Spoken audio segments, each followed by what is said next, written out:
Assalamualaikum warahmatullahi wabarakatuh. Pemirsa NHTV yang dirahmati Allah, alhamdulillahirabbil alamin. Berjumpa kembali bersama kami dalam program kajian online Inspirasi Islam. Pemirsa dimanapun saja Anda berada, kali ini saya bersama Ustadz Ma'ruf Khosin. Assalamualaikum Ustadz. Waalaikumsalam warahmatullahi. Ustadz, ada satu pertanyaan di masyarakat ya tentang sifat sholawat yang berkaitan dengan sholawat yang diajarkan oleh Rasulullah SAW. Tetapi karena redaksinya ada satu kalimat Ustaz yang tidak tercantum di sana, yaitu kalimat Sayyidina. Dan sebenarnya bagaimana sih kedudukan kalimat Sayyidina itu Ustaz? Artinya bolehkah ini dibaca ketika bersolawat kepada beliau? Kemudian baik itu dalam bersolawat dalam kondisi biasa maupun juga digunakan ketika tasyahud ataupun dalam melaksanakan sholat. Moga Assalamualaikum warahmatullahi wabarakatuh. Alhamdulillah, wassalatu wassalamu ala rasulillah Sayyidina Muhammad ibn Abdillah wa ala alihi wa sahbihi wa mawala amma ba'd. Pemirsa NHTV yarhamuna wa yarhamukumullah jami'an. Alhamdulillah, kali ini kita akan membahas redaksi kata-kata Sayyid atau Sayyidina. Saya akan menjelaskan terlebih dahulu apa itu Sayyid. As-Sayyid alladhi yafuku qawmahu fil khair. Ulama-ulama kita mendefinisikan Sayyid itu adalah orang yang memiliki keunggulan di dalam satu kaumnya. Jadi kata-kata Sayyid itu, kalau ada pemimpin kabilah, kepala suku, itu sudah disebut Sayyid. Dan kita tahu dalam banyak hadis Bukhari, ketika ada kepala suku yang digigit oleh hewan, sebutannya Sayyidul Qaum. Ini bukan Nabi saja boleh dikatakan Sayyid. Apalagi Nabi kita, beliau ini memiliki keunggulan dalam segala hal, baik dalam ibadah, baik dalam akhlaknya, segalanya. Rasulullah itu jauh lebih baik bagi kita semuanya. Sehingga pertanyaannya, apakah boleh mengucapkan Sayyid kepada Nabi? Dalam hadis riwayat Bukhari Muslim, kita sampaikan 3 riwayat. Ada hadis riwayat Imam Muslim, Nabi mengaku Sayyid. Ana sayyidu waladi Adam. Aku adalah Sayyid atau penghulunya atau pemimpinnya umat manusia. Dalam riwayat Imam Bukhari, Nabi bersabda, Ana sayyidul nas. Aku adalah sayyidnya, pemimpinnya seluruh umat manusia. Kalau Rasulullah sudah mengaku Sayyid, Ustaz, berarti kita mengucapkan Sayyid kepada Rasulullah boleh. Kenapa? Nabi sendiri yang mengaku, Nabi sendiri yang menyatakan beliau Sayyid. Nah, kemudian siapa yang pertama kali meletakkan redaksi sholawat yang kemudian di dalamnya ada kata-kata Sayyidnya, tidak lain adalah seorang sahabat bernama Abdullah bin Mas'ud. Sahabat ini ketika beliau merangkai bacaan sholawat berbunyi, Allahumma ja'al salawatika wa barakatika wa rahmataka ala sayyidil mursalin. Coba, seorang sahabat merangkai sendiri redaksi sholawatnya, ada kata-kata sayyidil mursalin. Dengan demikian, sholawat kita boleh ditambahkan kalimat sayyidina ataupun sayyid. Sementara lagi, ada seorang sahabat bernama Abdullah bin Umar, putranya Sayyidina Umar. Beliau ini ketika kalau diundang untuk menikahkan seseorang, beliau membaca Alhamdulillah wassalat wassallallahu ala Sayyidina Muhammad.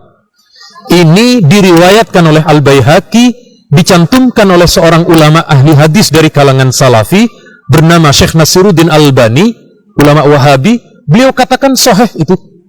Berarti menambah kata-kata Sayyidina Muhammad di dalam sholawat boleh, karena sahabat sudah mengamalkan, bahkan nilainya pun berstatus hadis sahih. Nah, kemudian kita semua di dalam sholawat kita semua menggunakan redaksi Sayyidina. Sebab Sayyidina pun tidak hanya diperuntukkan bagi baginda kita, tetapi dalam riwayat Imam Bukhari, Sayyidina Umar ketika beliau membaiat Sayyidina Abu Bakar, beliau berkata, fa anta sayyiduna wa khairuna wa ahabbuna ila Rasulillah. Abu Bakar, engkau ini sayyid kami, engkau ini orang terbaik kami, engkau ini adalah orang yang paling dicintai oleh Nabi kami. Ini dalam riwayat Bukhari, Sayyidina Umar memanggil Abu Bakar dengan kata-kata sayyid. Jadi tidak ada masalah, diperbolehkan. Nabi juga mengaku sayyid. Nah, kemudian bagaimana dengan bacaan sholawat kita di dalam sholat? Apakah itu batal sholatnya? Nah, begini, ulama-ulama kita berpendapat, ulama-ulama kalangan Syafi'iyah, beliau misalnya Syekh Abu Bakar Ad-Dimyati yang mengarang kitab I'anatut Thalibin yang mengutip dari ulama-ulama lain, tidak batal, tidak membatalkan sholat membaca Sayyidina. Kenapa? Begini, kita menemukan banyak riwayat, ada beberapa sahabat ketika sholat beliau menambah bacaan. Kita lihat Sayyidina Umar, beliau punya kunut, namanya kunut Umar, panjang redaksinya, sholatnya tidak batal kok. Kemudian kita tahu ketika panjenengan ikut sholat di Mekah, ada kunut witir. Kunut witir di Mekah ada yang setengah jam. Coba, masa menambah Sayyidina saja membatalkan, sementara ulama-ulama Saudi yang menambah redaksi doa sampai 15 menit, berapa kalimat itu tidak batal kok. Kemudian juga Abdullah bin Umar, lagi-lagi Abdullah bin Umar, dalam riwayat Abu Dawud, ketika beliau sholat, ketika mengucapkan syahadat itu, beliau katakan, saya tambahkan dalam bacaan tahiyat, asyhadu an la ilaha illallah. Biasanya hadisnya seperti itu, tetapi kata Ibnu Umar, saya tambahkan wahdahu la syarikalah. Beliau menambahkan kalimat wahdahu la syarikalah, salatnya tidak batal. Masa nambah Sayyidina kemudian menjadi batal? Sekali lagi, bagi ulama-ulama kita, menambahkan kata-kata Sayyidina di dalam salat tidak batal. Karena kita banyak menemukan riwayat, ada sekian bacaan yang kemudian ditambahkan, baik oleh kalangan sahabat, baik oleh kalangan ulama dan lain sebagainya, itu tidak membatalkan sholat. Sebab apa? Itu doa, kalimat mutawatir, kalimat yang memiliki dasar, memiliki dasar. Beda kalau kita nambah rokaat, sujud tambah yang asalnya 2 kali, sujudnya ditambah 3, baru tidak boleh. Jadi yang bersifat qauli, yang bersifat ucapan-ucapan itu, ulama-ulama kita ada yang kemudian memperbolehkan. Sekali lagi, bagi kita tidak ada masalah dan kita bisa mengamalkannya. Terima kasih Ustaz penjelasannya tentang sholat kalimat Sayyidina. Pemirsa Indra TV yang dirahmati Allah, demikian tadi penjelasan tentang kalimat ataupun ucapan Sayyidina yang redaksi yang dimasukkan pada bacaan sholawat kita, baik ketika dibaca secara umum maupun juga dibaca ketika kita menjalankan sholat, dan banyak riwayat tidak menyebabkan batalnya daripada sholat itu, Ustaz ya. Betul.